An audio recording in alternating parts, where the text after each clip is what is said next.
On the show, we've got a special guest here to talk about paradigms. Tapping into the true potential of the human spirit.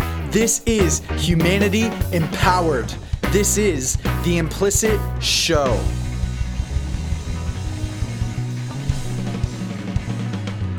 What up? Hello and welcome to The Implicit Show. We got a fun little episode today. It's Monday. It's my favorite day of the week. You guys know that. And I'm excited about our guests. We've had some time here to chat and talk about life and stuff. And it's going to be pretty exciting. So we've got Kingsley here. He's a motivational speaker. He's a family man. He's a coach and a podcaster. And today he's our guest on the show. So Kingsley, I'm going to give you a chance to introduce yourself. Tell us a little bit about who you are, where you came from and how you got here on the show. Awesome. Brandon, thank you for having me. It's a pleasure being here. And I want to say right off the bat, as a person may hear my voice, might be wondering, that guy sounds like he has an accent. An accent? Yes, I do. I'm from Jamaica, and I've lived most of my life, of course, here in the States. But I want to make sure people, if they don't have to worry about trying to figure that out, so I guess get that out of the way. I'm a dad of two young adults. I've been a husband. And I really have my whole passion in life, Brand, is to help people to really find hope, is to really help to connect them with their true self and be motivated. So that is what I've been doing for several years. And my psychotherapy background about helping people has also come in very handy, because I love to help people to get out of the mess they find themselves in, but also position them in for the best life that they possibly could live. Mm-hmm. Yeah, that's really great. I love that because it sounds like it's really in alignment with what I love to do in life too, is, lift people up, light people up, bring joy to their lives and help them, take control of the power that they have within them that they might not be tapping into. I think that's a passion of mine as well. So tell me a little bit about your background and how you got into wanting to do this kind of work.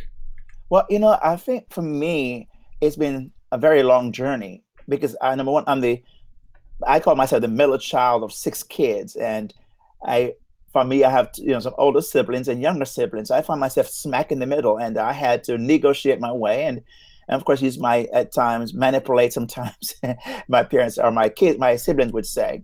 But I found that from a very early age, there's something about having compassion for people was there in my heart. I wanted to be a peacemaker. I wanted to be able to help people to bridge the gap between, anything hostile in their lives. So that was one of my passion. And I found that was where something I did very well. So as I grew up, I began to realize I love to be, as I mentioned, the peacemaker idea. So as an adult, I found myself, drifting into counseling and giving people advice and all those different things. And eventually I went into my degree in psychotherapy as a marriage and family therapist, which really put me smack in the middle of that kind of relationship and communication issues that people have, and have to walk them through that process so they can have a better life. Yeah, it makes a lot of sense. A lot of what we do has to do with communication and stuff. A lot of how we live has to do with that. So tell us a little bit about the topic you wanted to talk about on today's episode. I know you wanted to talk about smooth paradigm change. So tell me a little bit about where that came from and what that is. Right. I find, for me, Brand, in 2008, after a 21-year stint in a job that I did, I found that there was something that I wanted to do different. I wanted to make an impact. I wanted to really, really impact the masses. And so for me, it was, how do I transition into what it is I believe I was best aligned into? And as you can imagine, after having been in one place for that long, you have all these relationships. People became like family, and you have a hard time wondering, do I leave? How do I leave them? You have responsibilities. I have kids. I have a wife. I have all those different things. It was kind of hard. So for me, I was looking a way to make the change in a smooth manner where I didn't disrupt too many things, because, I had, as mentioned before, my family and my relationships. And how do I do that without being too disruptive? And I had to struggle because I didn't find a manual that walked me through the process.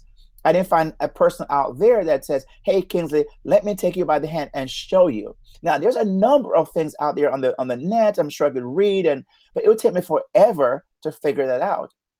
And so what happened was, I really had to kind of, I mean, that's almost like struggle through the process. It's almost like a butterfly, coming from the caterpillar and struggling to become a beautiful butterfly. I was that caterpillar trying to get my wings, and eventually I did. And looking back, I'm saying, man, that was so hard. What if I could figure a way not only to explain my story, but also help people who might find themselves in that very similar situation? What if I could find a way to help them? And what would that look like? And of course, it gave birth. I went through a whole bunch of iterations and stuff. Eventually, I came on this word smooth and said, oh, hey, that's great. I want to have a smooth transition.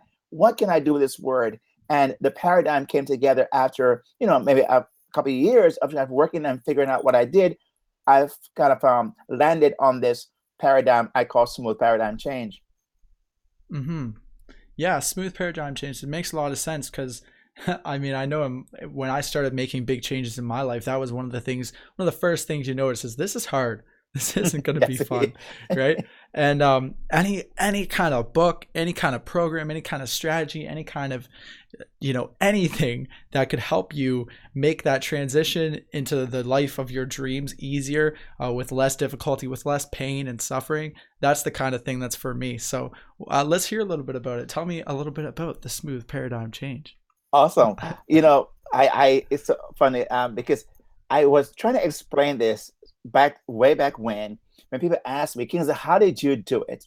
And I said, you know what, I did this and I did that, but it wasn't coming out very smoothly. So anyway, the smooth is an acronym. So the word smooth is used as an acronym to describe the steps, the sequential steps I find that I did and what I help people to do. So the S stands for story. So inside all of our lives, we have a story. For me, my story was I've worked 21 years and now I wanted to transition into that which I feel would be much best suited for my life at this point. So my story was, how do I do that? So I struggled. So inside my story, as is anyone who's listening right now and in your life, Brent, we struggle in our story to figure how do we do this?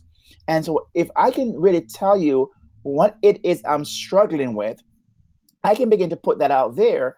And with someone's help, like a coach or a mentor, we can now begin to map out basically a strategy of how to get through this process. So I start with scripting the story. So we said, let's script out your story and the struggles. Once we've gotten that done, we say, okay, now what is it you want to do? What mission you want to be on? So what's your why? What is it that you want to pursue in life now? I call it your mission. So it's called mapping your mission. So as you probably can attest to, when you were transitioning in any transition you were in, you had a goal, you had something you want to go after. Is that Mm-hmm. so? Oh yeah, for Right? sure. And so we all have that. So I said, you're on a mission, but it has to be something that's deep. It's not just, oh, I want to be on a mission to make money. Because, okay, and so what? Then what? What happens afterwards? So what I try to do is tap into the core of your purpose, of your destiny. And I call that put you on this mission. Once we have established that and a person have found it, now the next thing is the first O in a smooth is, hey, man, obstacles. Because which life you're going to live that you don't smack, into obstacles of some kind. And so we begin to explore what are some of the obstacles, real and unreal, that you're not experiencing, or what might be some obstacles you would experience or you will experience in life.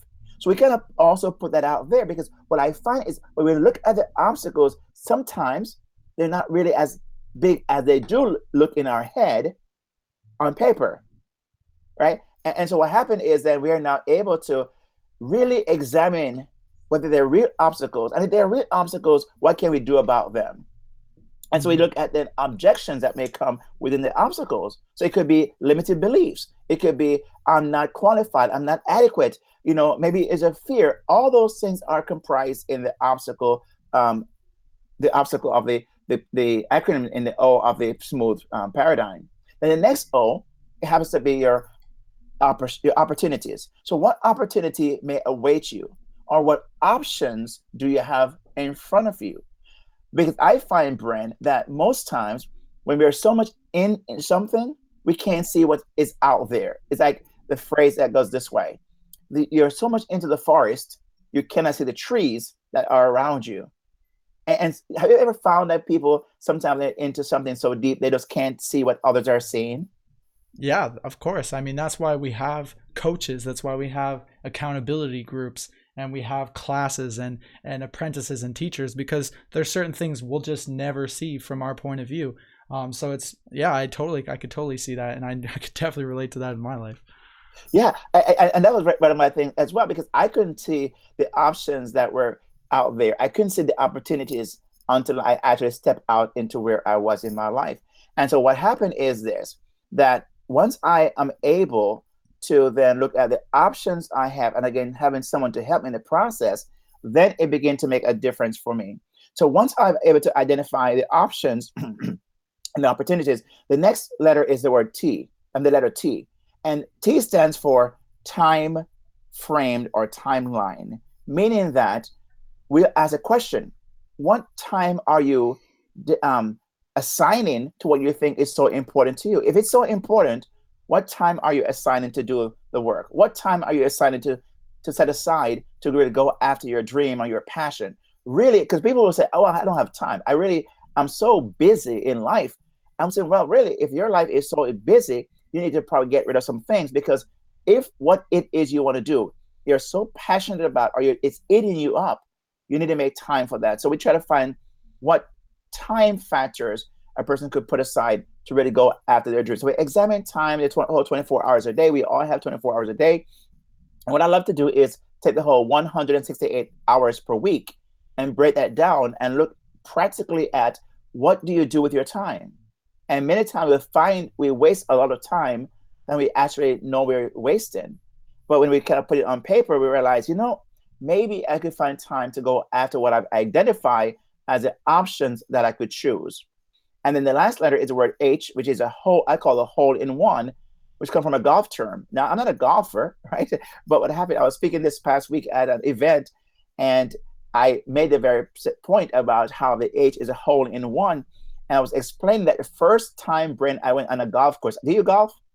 I don't. No. What about miniature golf? I've done that before. Yeah, mini golf's fun. Yeah. Well, I tell people at this event, I said, you know what?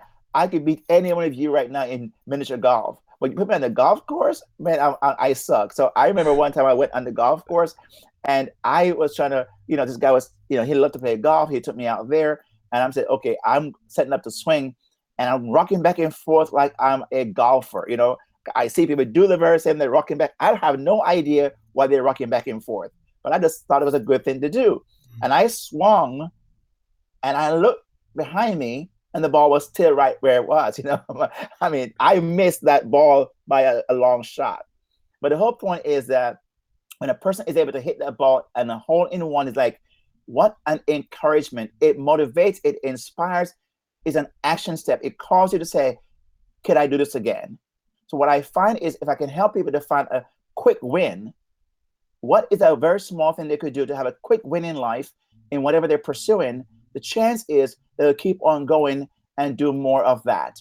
And we do this whole recycling again of the whole smooth paradigm. So it doesn't stop that one time. It just moves to a next step, and we go back and examine again the story. What story do you know I have? And all that over again. And I find that this method is applicable not only for careers, but applicable for moves, any kind of major change. A small business that is stuck in change mode and they can't really get this business going. I find also in that context is also helpful because they're thinking, well, their story is also playing a part, right? Their mission may not be clear, and all those different things have to be re-examined again. That's such an important point, I think, that we make a lot on this show, is how clear you actually have to be with your goals. Like this whole smooth process, this is all about gaining absolute clarity on your change, the changes you want to make in your life, or the goals that you have, or whatever it is you want out of life. And I find so many of us, I know for me personally, I come to a point in my life where, I've done some pondering, I've done some meditating on it, I've written down some stuff, but I'm still unsure. I'm still not completely confident or certain about what it is I'm going after. And so just having a list like this, like go through the story, ask yourself a bunch of questions there, and then your mission, your obstacles, and go through the whole smooth process, which I hope if you guys are listening, you're taking notes. I'm taking notes. So that you guys could go through this process, because these are the kind of things, it's this kind of self perspective, self journey, self awareness that will actually get you to figure out what it is that might be stopping you from making the change, and what you will need to do to make that change. So when did you come up with this? This is a pretty cool little idea here. As I mentioned before, it's in the making over the last few years, because I've done different iterations and figure out, well, how can I explain? And for me, I always remember there's a story we all have, and I had to go back to the idea of what was my story, because for me, Bryn, in my past, I've had some kind of some challenges, because 6 months after I resigned my job, I had an open heart surgery, right? So for me to keep going at that time required that I have a clear vision of where I wanted to go, because I had to go through my recovery stage and a great setback. But because I was clear in my mind what it was I wanted to do, my story was so strong, my why was so strong, it had me really recover pretty fast and get back on track, right? And then so my mission was in place. I experienced all these obstacles I could describe, and that was just one of the obstacles I had to encounter. So I experienced that. And then I had to look at my options. So as you think about it, it's my whole life. I'm telling you, what came about is my life I'm describing, is how it is I've managed through different stages. And in the work I've done with people over the last several years in coaching and in counseling, I see this pattern over and over and over again. So sometimes when I work with a client, I'm not necessarily saying we're going through the smooth paradigm, but in my head, I'm walking them through that process. I'm listening to their story and then nudging them through the whole sequential process, because I wanted to have a quick win. So when we have a quick win, the chance is we'll keep going and do more of what it is we just did, because it feels good, So that's why it has come forward for me. It's really my story at play here. Yeah, no, I love that. I especially, like you said, that hole in one at the end, that's your quick win. That's like the reward that hooks you into like, wow, this is really working. Like I could really make this work. That's great. And it just hooks you in. So that's really great. One of the questions I had is, you've worked with a bunch of people on this. What are some of the common mistakes, or some of the common things that you see people maybe forget, or they just don't get right when they're trying to implement these kind of changes? The biggest thing I find is really when is a limiting belief idea. It really works against their mindset. And I find that if they can really get a chance to believe in themselves, and that's where I also work with them, because I find when I help them to see and look at their history, their experiences, what they don't realize is that they've done something in their past that could be a point of reference that they're forgetting. And so many times that keeps them stuck, because they really don't believe in themselves as others believe in them. So what I try to do is look at the fabric of their story and say, what can I find to help them to really look at what it is they've done in the past. The second thing I find is a fear, the what if. What if I try and I fail?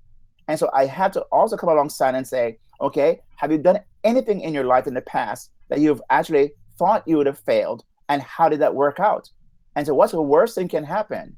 And we look at the worst case scenario. And most times it's Mark Twain who says, most of the things we thought would happen never happened in the first place. Yeah, I remember I was reading a book, I think it was had to have been How to Stop Worrying and Start Living by Dale Carnegie. It's a classic, and that was one of I think he had an entire chapter on that question, what's the worst that could happen? Because when you ask yourself that, it's hilarious, the things that we think would happen but they don't really happen. And then once they're in your head, or in your heart rate, it's a feeling where it's like, I don't know, like it might be bad. But then once you put it on paper, or you say it out loud, or you talk to a friend about it, you kind of, I know for myself personally, I've figured out, like, I kind of sound ridiculous sometimes, like that's a weird fear. I don't know about that one. I think I could let that one go. Yeah, you know, Yeah, that's great.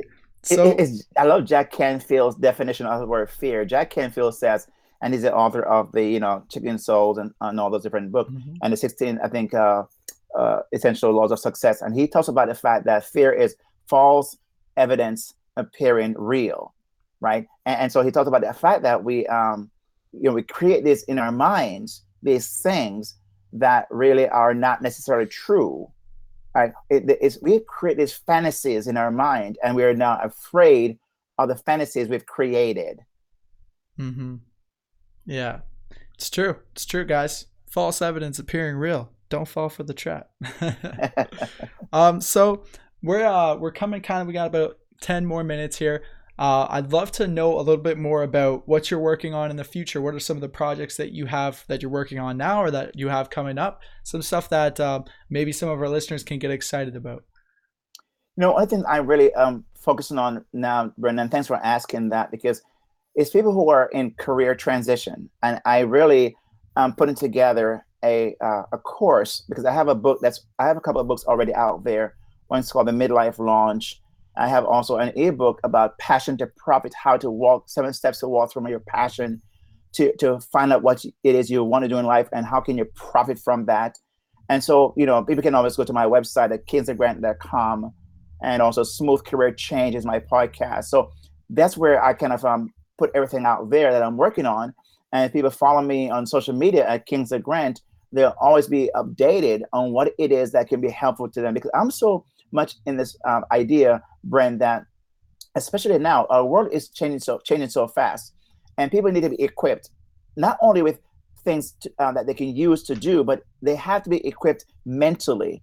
And I'm one of those guys who believe that what happens between your two ears is more important than what happens out there, because our attitude about life, our belief in ourselves, is what's going to sustain us and make us a success. And I find that we lose even before we get started if we don't get our minds right. So I have written about that. I podcast about the idea of smooth career change, and basically saying, how can a person really turn their dream into income streams?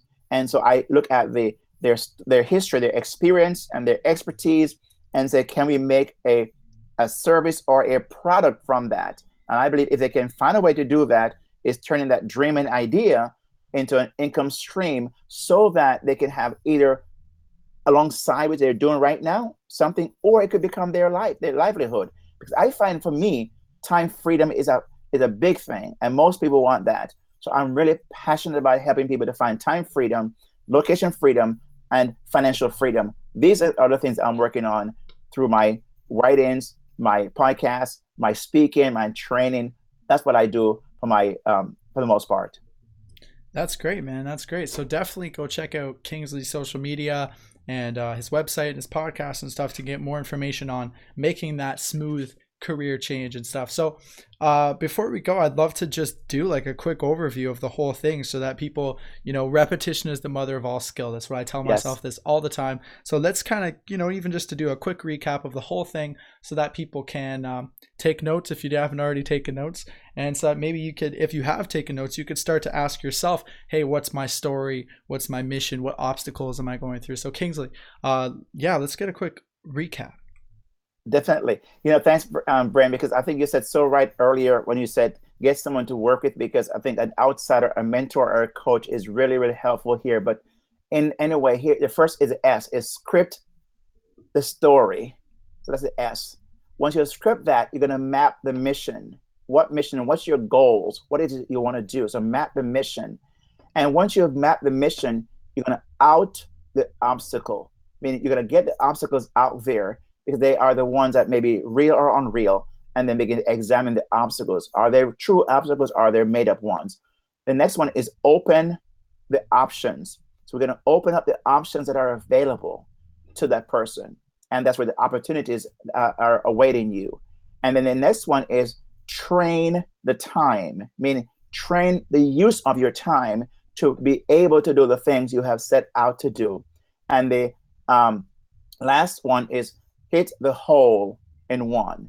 And that's an action step that says, what's the quickest win you can have? You either break down the options to very small, minuscule detail and say, what can you do today to get you a quick win? When I find you're able to do that, your paradigm will take place and a smooth change will occur.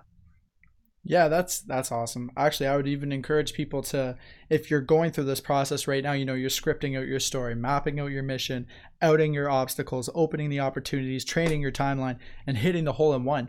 I would actually encourage people to go for the hole in one right now, right away. Yes. Like once you started your story, once you got all that stuff written down, hitting that hole in one right away is going to be kind of what you need to encourage yourself and to get yourself into it, right? Because if you just start writing stuff down, then you put it away, and then you maybe look at it another week or 2 weeks later, it's not going to have the same effect as if you right now took action on this, because it's going to train your brain to think, wow, like all I got, like that was easy. I just had to take a small step and I'm a little bit closer. And so that hole in one idea I think is huge. And even before you dive into the other stuff, to hit a hole in one, do something that brings you joy, that brings you some kind of reward, that brings you closer to your goal, because that's what's going to basically lock you into place. It's going to commit you to what the changes that you're trying to make, right?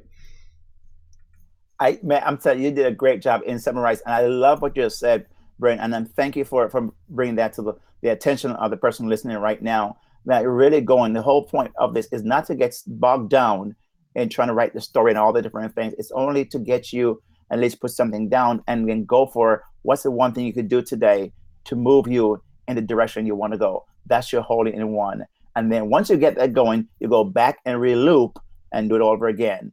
And that keeps on going over and over and take you to the results you want to have.